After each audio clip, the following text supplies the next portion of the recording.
bien-aimés dans le Seigneur, nous sommes bénis de vous avoir une fois de plus sur notre chaîne YouTube Fils Paka TV.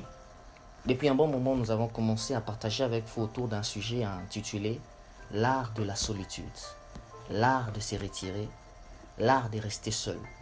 Nous avions dit l'autre fois qu'il s'agissait bien évidemment de la bonne solitude, celle qui ne découlait pas, ou celle qui ne découle pas de la douleur de rester seul, mais celle qui découle de la joie ou du bonheur de rester par moments seul, seul à seul avec Dieu, seul dans la présence de Dieu.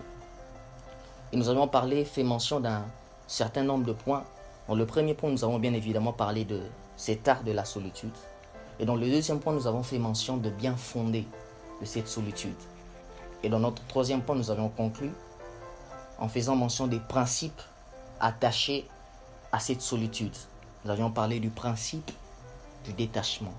Et en ce jour, j'aimerais continuer cette série en faisant mention du deuxième principe, qui est celui de l'éloignement. Le principe de l'éloignement. De par sa définition, le concept éloignement veut tout simplement dire mettre de la distance entre soi et quelqu'un ou quelque chose. Ou encore, ça veut tout simplement dire se mettre à l'écart.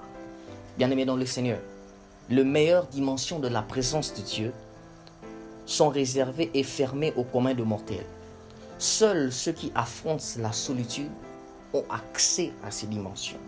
Les grandes manifestations de la présence de Dieu sont réservées à ceux qui savent se mettre à l'écart. Je voudrais le dire encore mieux, ce que les grandes découvertes dans la présence de Dieu, ou même les grandes découvertes de la vie, se font toujours précéder par des éloignements. Un homme et une femme qui désirent vivre dans la présence de Dieu doit accepter de se mettre à l'écart. Je voudrais le dire mieux pour une bonne compréhension. Un homme ou une femme qui désire vivre dans la présence de Dieu doit accepter ou affronter la solitude. Des fois, l'homme ne sait pas vivre pleinement des expériences spirituelles parce qu'il ne sait pas se mettre à l'écart. Des fois, nous ne savons pas vivre pleinement ou la plénitude de certaines expériences spirituelles avec Dieu parce que nous ne savons pas se mettre à l'écart. Bien-aimés dans le Seigneur, comme je l'ai dit tantôt, c'est que la solitude a de bien fondé. Si Dieu t'appelle à l'écart, c'est qu'il cache pour toi une révélation à part. Si Dieu t'appelle à l'écart, c'est qu'il a réservé pour toi une bénédiction à part. Si Dieu t'appelle à l'écart, c'est qu'il a gardé pour toi une manifestation à part. Savez-vous, bien aimé dans le Seigneur, ce que, à l'heure actuelle, ce que vous pouvez être géographiquement éloigné des hommes, mais virtuellement entouré du monde? Est-ce que vous le savez? Géographiquement, vous êtes éloigné des hommes, mais virtuellement, peut-être dans votre chambre, vous êtes entouré du monde. Vous êtes connecté sur WhatsApp, vous êtes connecté sur Instagram, vous êtes connecté dans les réseaux sociaux. Bien-aimés dans le Seigneur, il arrive des moments où Dieu nous veut seul à seul avec lui.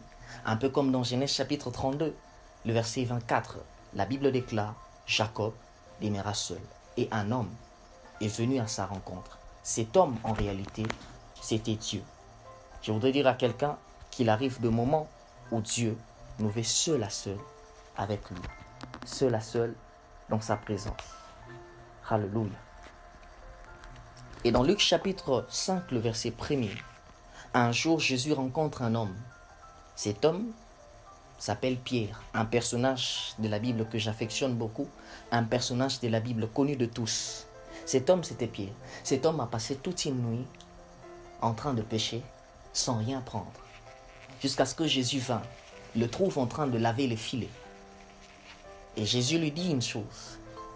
Jésus lui demande la barque. La Bible déclare que Jésus prit l'une de barque qui appartenait à Pierre.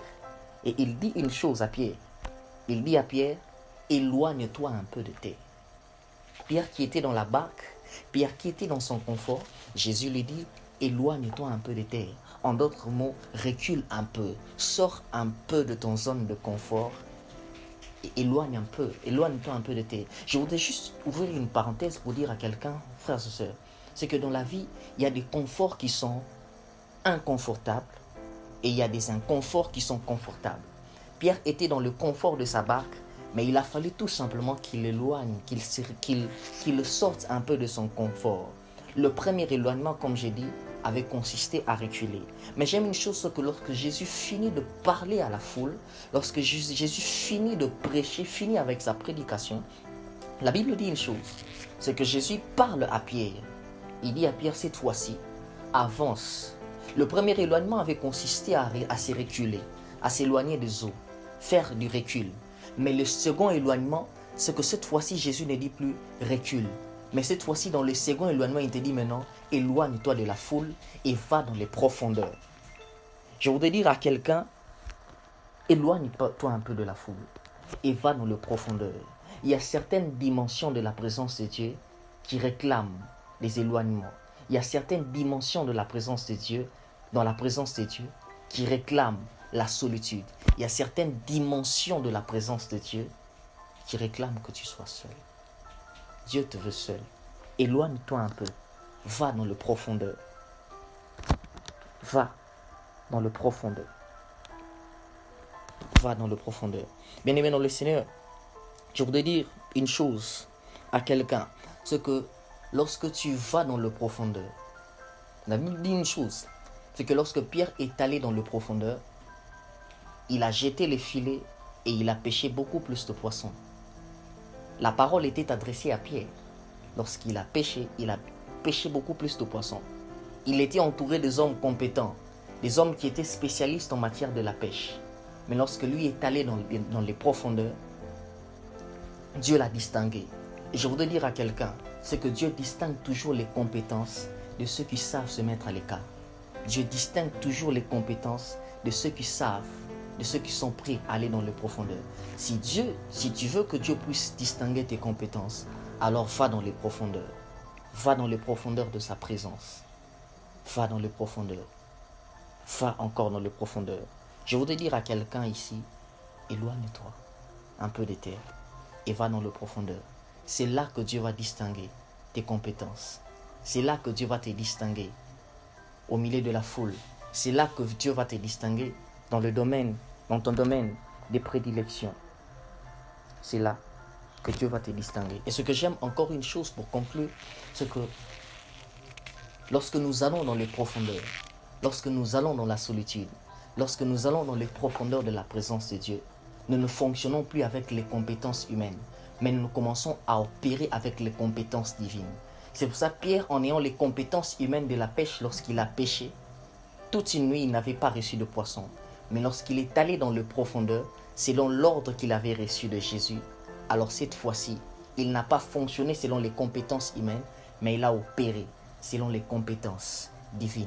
Je prie en ce jour, alors que je suis en train de clôturer, que Dieu t'emmène dans le profondeur de sa présence, afin que tu sois capable dans ta génération d'opérer, non pas de fonctionner, non pas selon les compétences ou dans les compétences humaines, mais que Dieu te fasse sortir dans les compétences humaines et que tu commences à opérer selon les compétences divines.